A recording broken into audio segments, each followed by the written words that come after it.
If you play gacha games or watch anime, you've seen his face. Sometimes he's a handsome strategist. Sometimes he's a chaotic villain. Sometimes he is a literal waifu. But his name is always the same. Abe no Seimei. In the game Onmyoji, he is the amnesiac hero trying to save Kyoto. In Jujutsu Kaisen, the magic system is based on his legacy. In Fate, he is the Grand Caster candidate. Why? Why is this one man the source code for almost all Japanese fantasy? Because Abe no Seimei isn't just a character. He was real. And if you believe the historical texts, he wasn't entirely human. He is the Japanese equivalent of Merlin, but unlike Merlin, we know exactly where he lived, who he worked for, and where he is buried. He served 6 different emperors. He controlled the weather. He commanded an army of invisible demons. And, according to legend, he is the only sorcerer in history to successfully cheat death. Today, we are going to look past the anime waifus and the gacha skins to tell the real, dark history of the most powerful wizard who ever lived. To understand Seimei's power, you have to look at his blood. In the game Onmyoji, Seimei is constantly struggling with his identity. Is he human? Is he a monster? The legend says he is both. His father was a minor noble named Abe no Yasuna. One day, while walking through the Shinoda forest, Yasuna came across a white fox being chased by a hunter. In a moment of compassion, he saved the fox, suffering a jagged wound to his hand in the process. Days later, a beautiful woman named Kuzunoha appeared at his door. She tended to his wound. They fell in love. They married. And soon they had a son named Seimei. For 5 years, they lived in domestic bliss. Seimei was a genius child. He could speak to animals and see spirits that were invisible to normal humans. But this happiness was built on a fragile secret. One autumn afternoon, while Kuzunoha was watching the chrysanthemums bloom, she let her guard down. Her concentration slipped. From beneath her kimono, a long, white, furry tail slipped out. And 5-year-old Seimei saw it. In Japanese folklore, a kitsune, fox spirit, loses its power to maintain a human form once its true nature is discovered. The spell was broken. She couldn't stay. She couldn't be a mother anymore. She had to return to the wild. Before she vanished into the forest, she wrote a poem on the sliding rice paper door. It is one of the most famous poems in Japanese folklore. If you yearn for me, come find me in the Shinoda forest of Izumi, where the sorrowful arrowroot leaves fall. Seimei was left behind, a child with the blood of a human noble and a high-ranking nature spirit. His mixed blood is why he could see the invisible world. We often think of Onmyoji as wizards throwing fireballs, but the reality was much more boring, but much more terrifying. Seimei worked for the Onmyodo, the Bureau of Onmyo. Think of them as a mix between NASA, the CIA, and the Vatican. They were government scientists. Their job wasn't just magic, it was mathematics. They used the stars to track time, predict the weather, and manage the calendar.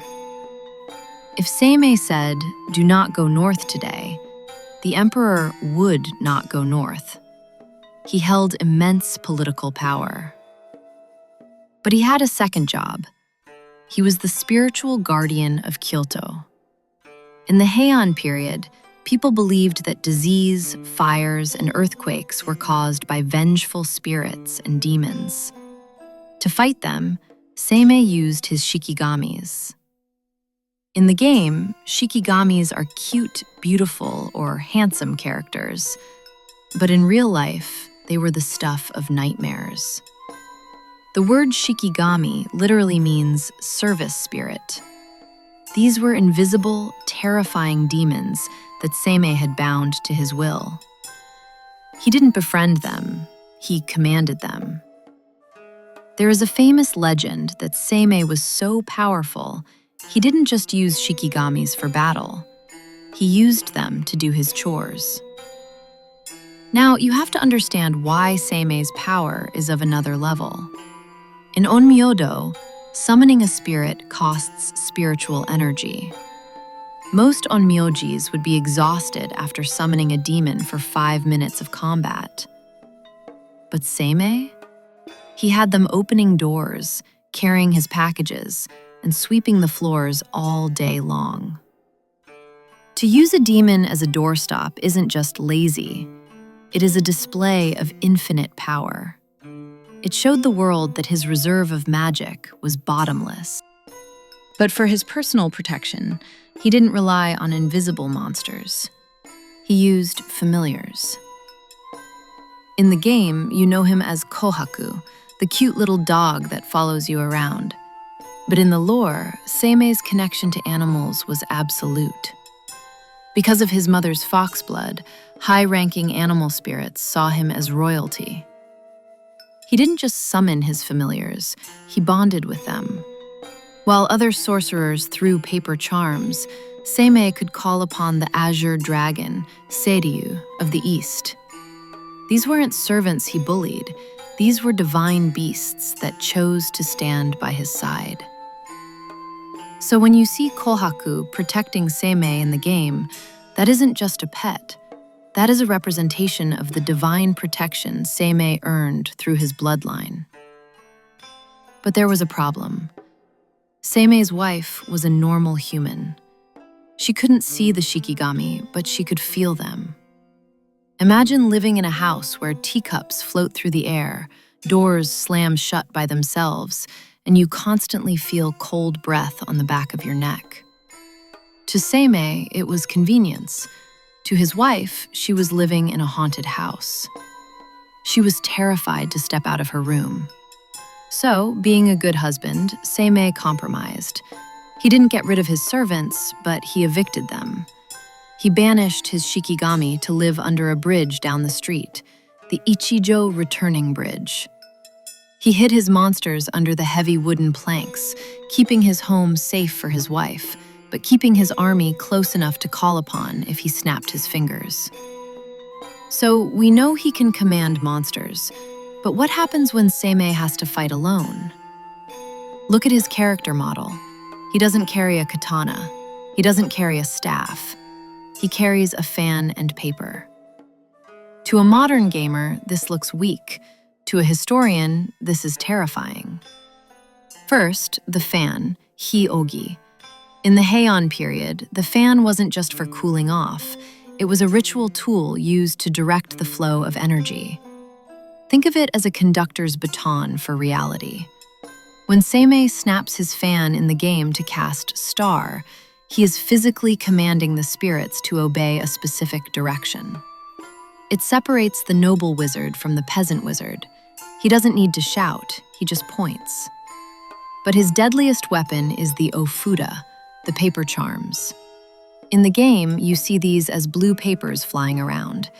In reality, this was the art of writing the true name of a spirit. Onmyodo believes that if you know a demon's true name and write it in calligraphy infused with spiritual power, you own that demon. While the samurai needed folded steel to kill an enemy, Abe no Seimei only needed folded paper. He defeated monsters with calligraphy. And the ink? Legend says powerful Onmyoji didn't use normal ink. They ground cinnabar, red mercury, or even their own blood into the mix. Every spell he cast was a contract written in red. Every hero needs a villain. Sherlock has Moriarty, and Abe no Seimei had Ashiya Doman. In pop culture, Doman is often portrayed as evil Seimei, but in history, it was a class war. Seimei was a refined noble close to the emperor. Doman was a rough hedge wizard from the countryside who learned magic on the streets. Doman hated Seimei. He wanted to prove that his raw power was stronger than Seimei's noble blood. This leads to the most famous duel in magic history, the Box of Rats. The scene is the Imperial Palace. Doman takes a wooden box and secretly places 15 mandarin oranges inside. He seals it with magic and slams it onto the table. He looks at Seimei and smiles. If you are truly the master of Onmyo, tell me, what is inside this box? If Seimei guesses wrong, his reputation is destroyed. Seimei looks at the box. He fans himself gently. He doesn't even sweat. That is easy, Seimei says. There are 15 rats inside. Doman bursts out laughing. Rats? You fool! I put the fruit in there myself. Doman rips the lid off the box to humiliate Seimei. But as the lid opens, 15 dark, wet rats scurry out of the box, running across the emperor's floor. Doman freezes. Seimei had used his magic to transfigure the oranges into rats without touching the box, changing reality itself. Humiliated, Doman realized he could never beat Seimei in a fair fight. So, he decided to cheat. According to legend, Doman seduced Seimei's wife to steal his secret book of spells, then ambushed and killed him. Abe no Seimei was dead. The greatest wizard in history was a corpse in the ground. But Seimei had one last trick. Before he died, he had prepared the ultimate spell, the Taizan Fukun ritual. This is a ritual to the Lord of the Underworld to exchange life for life. On the day of the funeral, the ground shook, the grave cracked open, and Abe no Seimei walked out, alive. He had negotiated with the gods of death and won. After defeating Doman, Abe no Seimei didn't disappear. He entered his golden age. For the next 20 years, he was the undisputed sorcerer king of Kyoto. He lived to be 84 years old, a lifespan that was almost unheard of in the Heian period. The most famous story from this era is the curse of the emperor's dog. One morning, the emperor tried to walk through the palace gates, but his favorite pet dog ran in front of him, barking wildly, refusing to let him pass. The guards tried to drag the dog away, but it wouldn't move. The emperor suspected something spiritual, so he called Seimei. Seimei didn't cast a spell. He didn't summon a demon. He simply looked. With his fox blood, Seimei saw what no one else could. He pointed to a specific stone tile on the ground and ordered the guards to dig it up. Underneath the earth, they found a cursed clay pot wrapped in red string, containing hair and needles. It was a death curse placed by a rival political family. If the emperor had walked over it, he would have died. Seimei burned the object with blue fire, sending the curse back to its creator. This was Seimei in his prime, the supernatural detective. Seimei died, for real this time, in the year 1005. But before he passed, he wrote the Senji Ryaketsu, the Summary of Judgments. This is a real book that historians still have today. It contains 6,000 forecasts and 36 techniques for divination. He didn't just leave a legacy, he left a manual. If you go to Japan today, you will see his symbol everywhere. Look at Seimei's fan in the game Onmyoji. You see that star? That is the Seimei Kikyo. In the West, a pentagram is often associated with witchcraft, but in Japan, Seimei invented it to represent the 5 elements. By drawing it in a single stroke, he bound the elements together to create a barrier against evil. Abe no Seimei is more than just a gacha character. He is the man who defined what magic means in Japan.